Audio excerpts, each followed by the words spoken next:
Good morning. I wanted to talk to you today, and I couldn't be here in person. So my team here has allowed this way for me to be with you. I have heard from many of you who are having a really hard time adjusting to the results of this presidential election.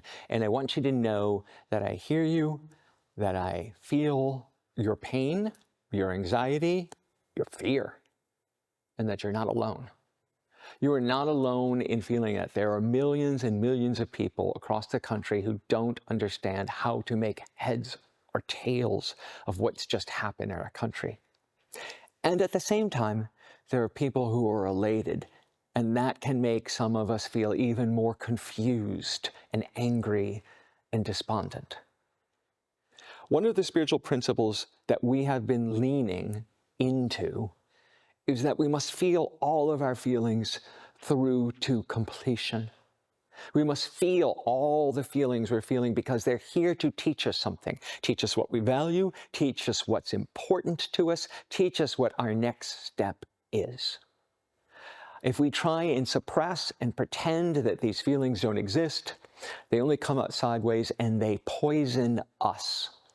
If we feel our feelings through to completion, they will shift and we will find a new way through. So I invite you to create a safe space in your community here with us, in your friends and family that you can trust, to explore the things you think might happen, the worries you have about your loved ones, the worries you have for our communities and for our nation, because they are telling you something very important. And I also invite you to not hold on to them forever, to examine what's the opposite that might happen because of this event. You know, elections happen all the time in the United States, and they don't always go the way we think they should. Think back across the years you have been voting and participating in our electoral system. There have been times of great exhilaration and great disappointment.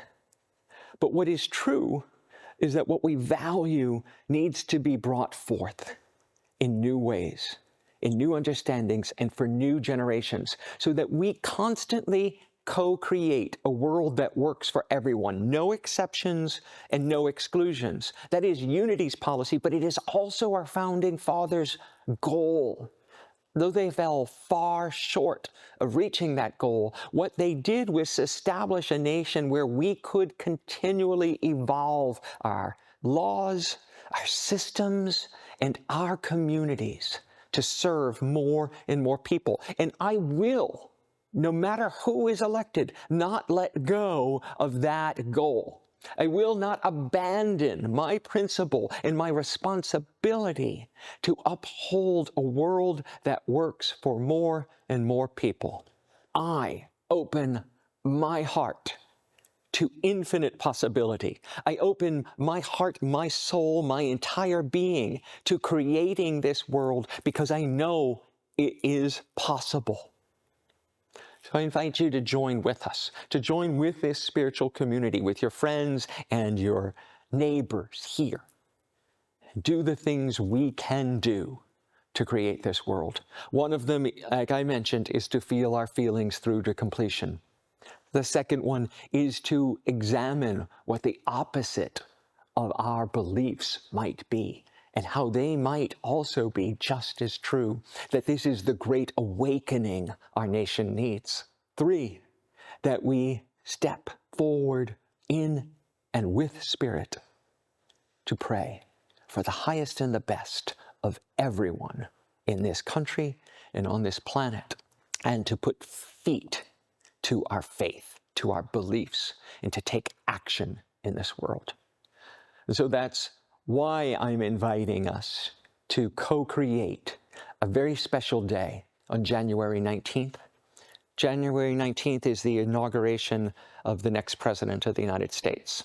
And it is also Martin Luther King Jr. Day. And I am calling for all of us together as Unity San Francisco to create a day of community service in honor of Dr. King's dream for a world where everyone is raised up rather than put down, raised up to who they truly can be. If you're interested, join us on that Monday and co-create with us a world that works for everyone. We can do community service projects all across the city. We can come back here together and have a communal meal together. We can create the world we seek, the world we know is possible. And we can hold this in our consciousness, in our hearts, in our minds, and in our prayers. So the last thing I'd like to do is invite us all into prayer, affirmative prayer for the highest and the best. And while it might not be easy for you right now to think about a prayer of positivity, it is absolutely essential that we build the muscle for what we want to see happen in the world rather than what we want to resist. Because what we resist persists. And no single man, no single party, no single movement has the exclusive rights to create what the United States of America is meant to be. So I invite you to close your eyes if you're comfortable, to take a deep breath with me, and to allow my words to become your words. As we breathe one more time into this moment, I invite you to exhale some of the pain and anger and fear.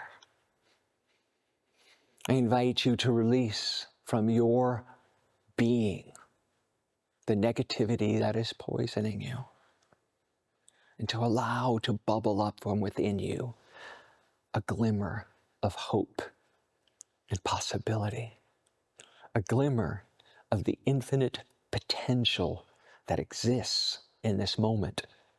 For standing right here in the present moment, everything is possible. A future of unlimited good can be birthed by our conscious thoughts and co-created in the realm of the universal power, that power we call Spirit, God. We breathe into this moment and we see in our mind's eye this fertile field sprouting with new growth, with new ideas, with new ways of being, of moving and shifting this planet and this nation so that we can co-create together this place that lifts us all, that place that embraces life, this place that nurtures good, and that we remain the shining city on the hill, here where people are drawn to us for what we represent and what we create, here where unlimited potential can reign from our hearts, our minds, and our very being. This is the truth of our soul. This is the power of our voice and our word. This is the strength of our spirit. And we offer it up so that the world may shift on its axis and that all may be revealed to those who have eyes to see. We give thanks for this opportunity to let our light shine. We give thanks for this opportunity to rise from the ashes. We give thanks for this opportunity to be the change we seek. And so it is. So we let it be. Amen.